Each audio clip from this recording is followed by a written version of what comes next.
dégommer. Bon.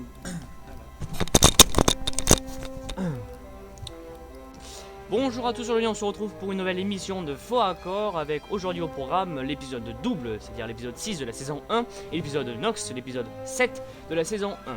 Alors, dans l'épisode 6, on peut donc apercevoir SG1 sur une planète complètement recouverte de sable jaune et il y a des cristaux bleus de toutes les tailles sur la planète. Daniel découvre alors un cristal qui a l'air plutôt intact, s'approche de lui et à son passage, lorsqu'il met le pied dans le sable, on peut voir qu'à côté de lui, les cristaux qui se trouvent juste à côté bougent. Je vous le repasse. Il y en a un entier. Vous me direz, il y a mieux. Bah oui, il y a mieux. Là, on voit Jack arriver donc devant un grand cristal encore intact. Et derrière lui, on voit aussi une masse de cristaux assez abondant. Quelques secondes plus tard, on peut voir Jack qui s'envole et va se scratcher sur la dune à côté. Pourtant, on peut voir qu'il y a un grand chemin qui s'est créé alors que juste avant, il y avait plein de cristaux partout. S'il y en a qui sont sceptiques encore, je le comprends, eh bien on peut vérifier que entre les deux jambes de Jack là, on peut voir qu'il y a un cristal juste derrière lui. Pourtant sur le plan suivant, il n'y est plus. On peut aussi prouver grâce aux ombres que le plan ont été tournés à des moments différents de la journée grâce aux ombres sur le visage de Jack. Par exemple, ici il y a beaucoup d'ombres sur son visage, alors que sur le plan suivant, il y en a beaucoup moins juste au-dessus du nez. Allez, une petite dernière chose, là on va s'intéresser donc à l'atterrissage de Jack dans le sable. Dans le premier plan, on peut voir qu'il se casse carrément la figure sur l'arête de la dune, et bien avec le dos et tout. Et dans le second, on peut voir qu'il est à plat, donc il n'a plus d'arête. Et enfin, dans le troisième, on peut voir qu'il est loin de cette arête. Et tout ça, on n'a toujours pas passé le générique. Bon, on passe au générique. On retrouve le faux Jack dans la chambre de Charlie, son fils, et il observe une photo et quelques objets du défunt. Deux problèmes ici. L'avion qui change de chance sur deux plans, mais aussi... Attendez, je vais vous montrer. Bon, on va appeler ce buffet le numéro 1 et celui-là le numéro 2.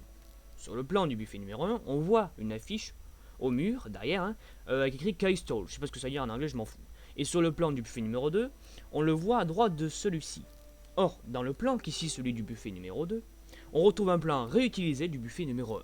Sans transition, on passe maintenant à l'épisode 7, donc Nox. Et dans cette scène, on retrouve donc Nox et Daniel qui discutent sur la sagesse et sur l'infini savoir des Nox. Sauf que les Nox sont pas aussi sages qu'on le pensait. En effet, dans cette scène, sur le champ, on trouve les mains séparées du Nox. Et dans le contre-champ, on les retrouve liées, puis séparées, puis etc. etc. Quel est mon âge à votre avis? Comment comptez-vous le temps? En années, en jours. Un jour correspond à une révolution complète de notre planète. Une année est une révolution complète autour de notre Soleil. Il y a 365 jours par an, donc... Avec ce système, j'aurai donc 432 ans.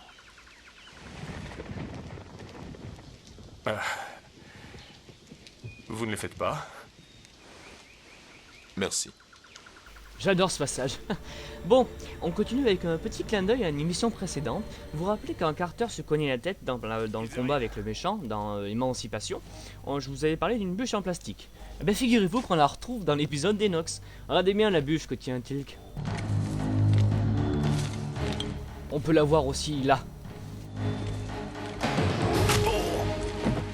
Et on finit avec un nouveau reflet de perche dans la visière de notre petite Samantha Carter.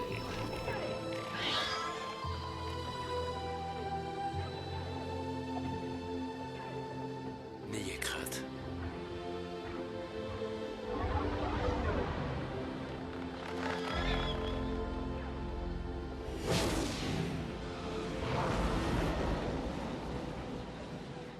Vous apprendrez peut-être un jour que votre façon n'est pas la seule façon.